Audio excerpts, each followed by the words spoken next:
আসসালামু আলাইকুম রহমতুল্লাহ বারাকাতু। আমার সকল দিনী ভাই বোনেরা, প্রথমে বলে রাখি আমার কথাগুলো যদি আসলে আপনাদের কাছে গুরুত্বপূর্ণ মনে হয়, কাজের মনে হয়,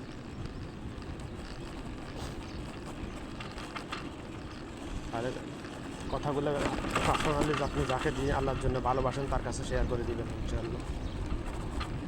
যাই হোক, যেটা বলছেন, আজকে এমন একটা কথা বলবো যেটা নিয়ে পৃথিবীর মুসলমান একেবারে উদাসীন, যেটাকে পৃথিবীর বেশিরভাগ মুসলমান গুনাই মনে করতেছে না, যে হারামকে, যেটাকে পৃথিবীর মুসলমান হারামই মনে করতেছে না, এবং যেটাকে পৃথিবীর মুসলমান গুনাই মনে করতেছে না, সেটা হলো গীবত। গীবত বাংলাতে বলা হয় গীবত। গীবতকে আজকে মুসলমানদের কাছে, শুধু মুসলমান না, পৃথিবীর সকল আদম সন্তানের কাছে শয়তান এমনভাবে উপস্থাপন করেছে, এটাকে মানে বিরিয়ানিবাদ মনে হইতেছে। গীবত না করলে মানুষের ভালোই লাগতেছে না। গীবত করতে সকল মানুষের কাছে খুব আনন্দ লাগে। অন্যের সমালোচনা, যাকে খাস বাংলা বলা হয়, গীবত মানে অন্যের সমালোচনা করা।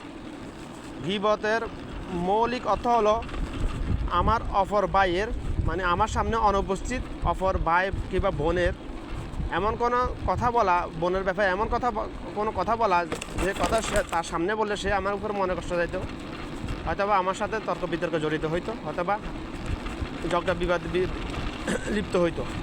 সেটাকে বলা হয় গীবত, এক কথায় খাস বাংলায়।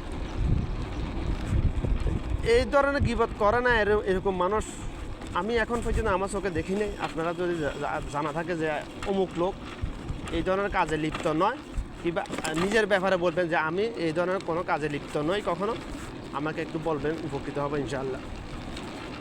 মানে রিপোর্টগুলো মানুষের সামনে উপস্থাপন করতে, যে আমি যে বলি এত পার্সেন্ট এটার জন্য কারোর মধ্যে যদি এই অভ্যাসটা যদি না থাকে, সে আমাকে বলবেন ইনশাআল্লাহ, কমেন্টে জানাবেন ইনশাআল্লাহ।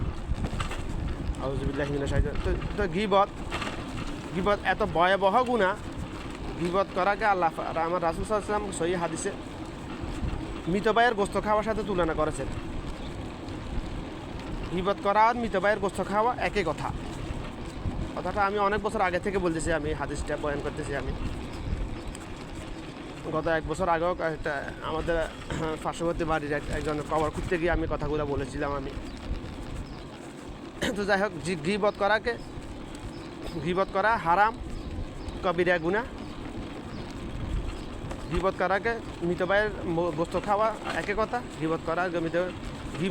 গীবত করা জেনার চাইতেও জঘন্যতম পাপ। আমি জেনাকে প্রমোট করতেছি না, জেনাও হারাম। গীবত জেনার চাইতেও কেন জঘন্যতম পাপ? জেনা হলো আল্লাহর হক নষ্ট করা, আল্লাহর নিষেধ অমান্য করা, জেনা করা। জেনা হয় দুইজনের সম্মতিতে, কারো হক নষ্ট হয় না ওখানে। কিন্তু গীবত করলে বান্দার হক নষ্ট হয়, যার গীবত করা হয় তার হক নষ্ট করা হইতেছে। এটা সহিহ হাদিসের দ্বারা প্রমাণিত। কেমন গীবত করা তেমন বান্দার হক নষ্ট করা, যেমন আমি যদি কারো 10 টাকা মারি খাই, এটা যেরকম তার হক নষ্ট করেছি, তদ্রূপ আমি যদি কারো গীবত করি, সেম তার হক নষ্ট করেছি। অর্থাৎ বান্দার হক এটা আল্লাহ পাকের ওয়াদা। কোরআন পাকে আল্লাহ পাক স্পষ্ট বলেছেন, বান্দার কোনো হক আল্লাহ পাক মাফ করবে না। বান্দার হক দুনিয়াতে থাকতে যার হক তার সাথে রফাদফা করে কবরে যেতে হবে। এটা সহি, তোমরা মানো আর না মানো, এটাই সত্য 100%। আমি আবার বলছি, বান্দার কোনো হক আল্লাহ পাক মাফ করবে না। আল্লাহ পাকের যে কোনো হক, শিরিক ব্যতীত যে কোনো হক আল্লাহ পাক মাফ চাইলে মাফ করে দিবে, না চাইলেও হয়তো আল্লাহ পাক মাফ করে দিতে পারে। যেহেতু আল্লাহ পাক রাব্বুল আলামিন, রহমাতুল আলামিন, আল্লাহ পাকের রহমত, আল্লাহ পাকের ভালোবাসা, বান্দার প্রতি ভালোবাসা শুধু এক ভাগ দুনিয়াতে দিছে মানুষের মধ্যে, পশু পাখিদের মধ্যে। এক ভাগ দিয়ে যদি এরকম হয়, তাহলে আল্লাহ পাকের ভালোবাসা কেমন হতে পারে? এই জন্য বান্দার হক ব্যতীত আল্লাহ যাবতীয় হক, যদি শিরিক না থাকে, শিরিক আল্লাহ পাক মাফ করবে না। যদি মালাকুল মউত সামনে আসার আগে যদি তার তৌফিক না হয় তওবা করার, তওবার অর্থ নিয়ে কথা বলতে গেলে অন্য দিকে চলে যাবে, বললাম না। যাবতীয় শিরিক ব্যতীত যাবতীয় অন্য যে কোনো গুনাহ যদি বান্দার হক না হয়, আল্লাহ পাক চাইলে মাফ করে দিতে পারে। আল্লাহ পাক কারো কোনো ইখতিয়ার না, আল্লাহ পাককে জিজ্ঞাসা করে তুমি কেন ওকে কেন মাফ করলে, আমাকে কেন মাফ করতে চাই, এরকম কারো ইখতিয়ার না এটা বলার। সবাই এটা আল্লাহ পাকের ইখতিয়ার, আমার আল্লাহ রহমত, এটা আল্লাহ চাইলে মাফ করে দিতে পারে। তবে সবাইকে কাকে মাফ করবে? যার অন্য যাবতীয় সব আমল পরিপূর্ণ আছে তাকে হয়তো মাফ করবে, সবাইকে মাফ করবে না। যারা জাহেল, আলেম সুরতে জাহেল, ধর্ম ব্যবসায়ী, তাদেরকে কি মাফ করবে? মাফ করবে না। যারা সাধারণ মানুষ, যারা গুনাহকে গুনাহ মনে করতেছে না, যারা মুসলমান হইতেছে না, আল্লাহ পাক বলছে তোমরা ইমানওয়ালা না হয়ে আমার কাছে এসো না, এটা বলে না। আল্লাহ পাক বলছে তোমরা মুসলমান না হয়ে আমার কাছে এসো না। ইমানওয়ালার অর্থ হলো যে ওইদিকে গেলাম না আমি। তো গীবত তদরূপ হক, যেরকম আমি যদি কারো সম্পদ, কোনো এতিমের হক, আমি কিংবা আমার কোনো এক ভাইয়ের হক সম্পদ যদি আমি ক্ষমতার অপব্যবহার করে ঘায়ে জোরে যদি সম্পদ লুণ্ঠন করে, আত্মসাৎ করে, যদি এটা যেরকম আল্লাহ পাক মাফ করবেন, সে মাফ করবে না। যার হক সম্পদ সে তো মাফ করবে না, এটা চিরসত্য, কোনো অবস্থায় মাফ করবে না। এটা এরকম লোক কজন আছে ফেরেশতা দুনিয়াতে?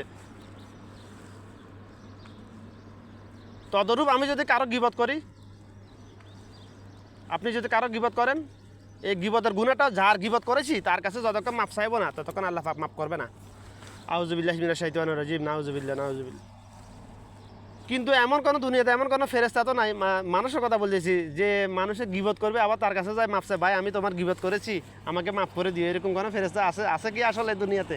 নাই। কিন্তু আমার ক্ষেত্রে আমি অনেক ক্ষেত্রে অনেক সময় বলেছি, আমি ভাই আমি এরকম তোমার ব্যাপারে এরকম কথা বলে ফেলেছি, মাফ করে দিও।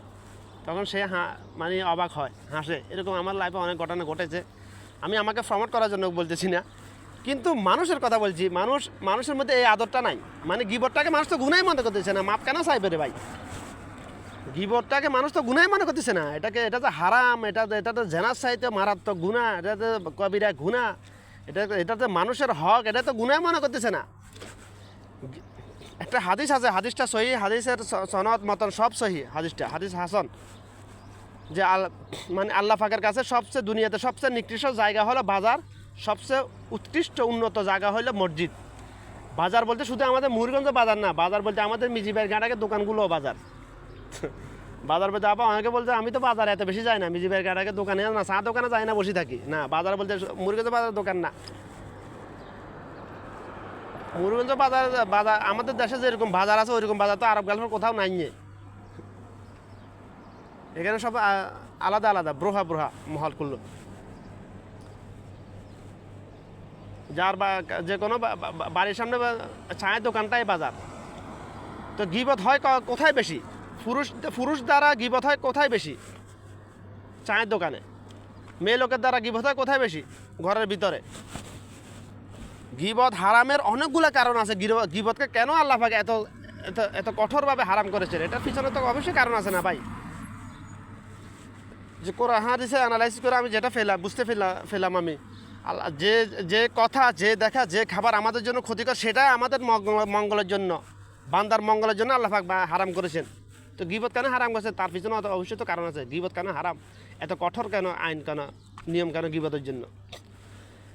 আজকে গীবতের কারণে, অর্থাৎ নারী মেয়ে লোকের গীবত করার কারণে,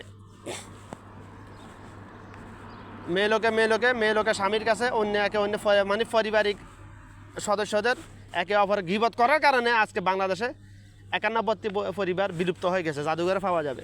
যৌথ পরিবার বিচ্ছিন্ন হয়ে যাইতেছে, শুধু নাই, শতে 2-1টা পাওয়া যাবে যৌথ পরিবার বাংলাদেশে, শুধুমাত্র গীবতের কারণে। হুব্বুদ দুনিয়ার আসকুল্লি খাতিয়া, দুনিয়ার প্রতি অতিরিক্ত মহাব্বতের কারণে গীবত করার কারণে আজকে 91টি পরিবার বাংলাদেশে নিশ্চিন্ন হয়ে গেছে একেবারে। এটার জন্য একমাত্র দায়ী গীবত আর চবলখড়ি। আর আমার একটা কথা আছে, গীবত করলে চবলখড়ি ফ্রি। আমি একটা কথা সবসময়, গীবত করলে চবলখড়ি ফ্রিতে চলে, চবলখড়ি হারাম। আর গীবত করলে চবলখড়ির জন্য আলাদা কিছু কষ্ট করা লাগে না, ওটা ফ্রিতে চলে আসে। যেমন আমার অনুভূতি, আমার যে ভাই বোনের গীবত করেছি আমি, যার কাছে করেছি, তার ফ্যাটের ভাত ততক্ষণ হজম হবে না সে যতক্ষণ চবলখড়ি করবে না। অর্থাৎ আমার গীবত করা মানে আমি একজনের জন্য একটা তীর নিক্ষেপ করেছি, তীরটা মাঝপথে গিয়ে আটকে গেছে, বাতাসের মধ্যে আটকে গেছে। যার কাছে গীবত করেছি সে তীরটাকে হাত দিয়ে ধরে নিয়ে যার গীবত করেছি তার কলিজার ভিতর ঢুকিয়ে দিয়েছে। এটাই হলো চবলখড়ি। এর থেকে সহজ কোনো এলেম এই পর্যন্ত আমাকে আল্লাহ দেয় না মানুষকে বোঝানোর জন্য। আর কীভাবে বোঝানো যায়? এই জন্য গিবত করলে মানে গিবত করলেই যার কাছে গিবত করে তার সবলখড়ি যতক্ষণ করবে তার পেটের ভাত হজম হবে না। সবলখড়ি খুব ভয়াবহ। সবলখড়ি ন্যায় আমলকে সেইরকমভাবে ধ্বংস করে, যেরকম আগুন শুকনো কাঠকে জ্বালিয়ে পুড়ে ধ্বংস করে দেয়, ছারখার করে দেয়। এটা সহি হাদিস। এটা হাদিসটা আমাদের নূরের মাদ্রাসা ফলাফাইন দিয়ে শেখানো হয়, হাদিসগুলো মুখস্থ করানো হয়, কিন্তু ব্যাখ্যাগুলো তাদেরকে বলা হয় না, এই জন্য তারা মুসলমান হতে পারে না। আমাদের দেশে মাদ্রাসা শুধু জেনারেল শিক্ষার কথা বাদ দিয়ে মাদ্রাসা শিক্ষা ব্যবস্থার মধ্যে ব্যবসা ঢুকে গেছে, ধর্ম ব্যবসা ঢুকে গেছে মাদ্রাসা শিক্ষা ব্যবস্থার মধ্যে। আমি গত কয়েক বছর অনেক আলেমের সাথে কথা বলছি। আমি মাদ্রাসা শিক্ষা ব্যবস্থার এই পরিবর্তনগুলো করার দরকার। শুধু হাফেজ বানাইলে হবে না, আলেম হতে হবে। পৃথিবীর সকল মুসলমান যদি হাফেজ হয়ে যায়, আল্লাহ দিন কায়েম হবে না যদি আলেম না হয়। পৃথিবীর সকল মুসলমান যদি হাফেজ হয়ে যায়, আল্লাহর জমিনে আল্লাহর বিধান কায়েম হবে না যতক্ষণ পর্যন্ত আলেম না হয়। আলেম মানে আল্লাহর কথা বুঝা এবং মানা। আর হাফেজ বলা হয় শুধু যে কোরআন মুখস্থ পড়তে পারে তাকে হাফেজ বলা হয়। একজন হাফেজের সাথে একজন আলেমের মূল্য লক্ষ কোটি গুণ বেশি আল্লাহর দরবারে, আল্লাহর জমিনে। পৃথিবীর সকল হাফেজ যদি আলেম না হয়, সকলকে এক পাল্লায় দিলে একজন আলেমের সমান হবে না। কথাগুলো তোমরা মানো আর না মানো, কথাগুলো বাস্তব।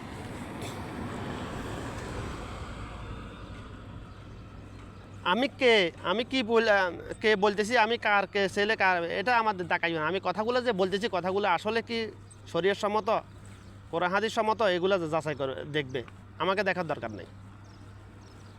আমি আবার বলতেছি, কোরআন মুখস্থ পড়তে পারা এটা বাহাদুরি কিছু নেই। কোরআন দেখে দেখে পড়তে পারা। মাঝে মধ্যে অনেক হক্কানে আলেম বলে কোরআন মুখস্থ না বুঝতে পড়লে কোনো লাভ নেই। কথাটা হয়তো তারা বুঝে বলতে পারে না, হেকমত না থাকার কারণে তাদের কথাগুলোকে নিয়ে ফেরকাবাজি শুরু করে মানুষ, কিছু ধর্ম ব্যবসায়ী আলেমরা, কিছু সাধারণ পাবলিকও। কোরআন বুঝে না পড়লে লাভ না বলতে, তুমি কোরআন যদি বুঝে না পড়ে তুমি কোরআন 1 হরফে 10 নেকি ওটা পাবে, কিন্তু কোরআনের যে ফজিলত ওটা পাবে না। কোরআন তেলাওয়াতের যে ফজিলত ওটা পাবে না। ফজিলত আর নেকি অনেক পার্থক্য আছে ভাই। ফজিলত মানে কোরআন তেলাওয়াতের রেজাল্ট, ফলাফল দুনিয়াতে।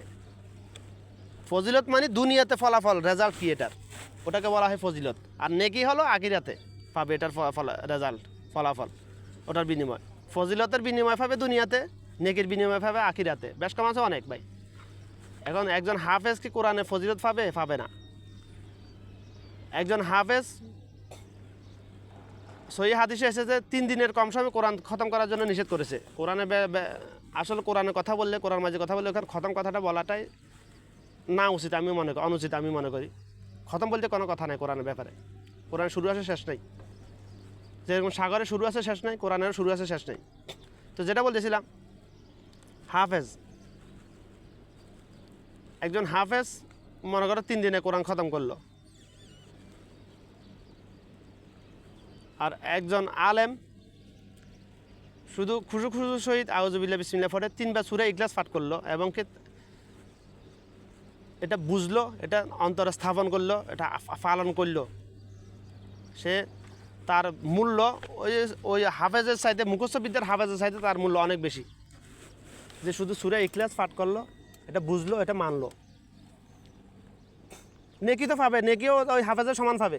আমাদের দেশে বিদাতি হুজুররা, আমি ফমান সারা কথা বলছি, আমি অনেকের সাথে অনেককে আমি বলছি, আমি যখন কোরআন তেলাওয়াত করে অনেক হুজুরের কথা বলছি। আমি যেহেতু আরব দেশ আছে, এখানে আমি বলছি আমার বাঙালি অনেক হুজুরকে, মসজিদে ইমামতি করে, বলছি আমি যে আপনি যে দেখে দেখে কোরআন পড়তেছেন এটা তো ঠিক আছে, ভালো, এটা, কিন্তু আপনি যে এত কষ্ট করে কোরআন পড়তেছেন নেকি কামানোর জন্য, আপনি 1 ঘন্টা কোরআন তেলাওয়াত করে যে নেকি কামাই করবেন, আমি মাত্র 1 মিনিটে পুরো কোরআন খতম করা, শুরুতে সূরা নাস থেকে সূরা ফাতিহা থেকে সূরা নাস পর্যন্ত পড়ার নেকি হাসিল করতে পারবে ইনশাআল্লাহ। সে আমাকে বলল ফজিলত বেশ কম আছে। এটা সম্পূর্ণ ভুল ধারণা আমাদের দেশের। ফজিলত বেশ কম আছে যে বলে, ফজিলত বেশ কম আছে হাফেজের জন্য না, আলেমের জন্য। হাফেজের জন্য, হাফেজ শুধু নেকি পাবে আখিরাতে। যে যদি আমি সূরা ইখলাস পাঠ করি, এটা না মুখস্থ সহি শুদ্ধভাবে। আমি এটা অর্থ জানলাম না এবং এটা মানলাম না, বুঝলাম না, আমিও তো সেই হাফেজের ন্যায় নেকি পাবো, সমান নেকি পাবো। বিন্দু মাত্র ফরাক নাই ফজিলতের মধ্যে। আসলে ফজিলত তার জন্যই, শব্দটি তার জন্য প্রযোজ্য যে কোরআন বুঝবে, অর্থাৎ কালামাল্লাহ বুঝে পড়বে, তার জন্য বুঝে পড়বে এবং মানবে, তার জন্য ফজিলতের কথাটা প্রযোজ্য। আশা করি কথাগুলো ক্লিয়ারভাবে বুঝাতে পেরেছি আমি, ইনশাআল্লাহ। আউযুবিল্লাহি মিনাশ শাইতানির রাজিম, রাব্বি জিদনি ইলমা। তো যেটা বলেছেন না গীবত, তো আমাদের সর্বোপরি উচিত গীবত থেকে বেঁচে থাকার জন্য।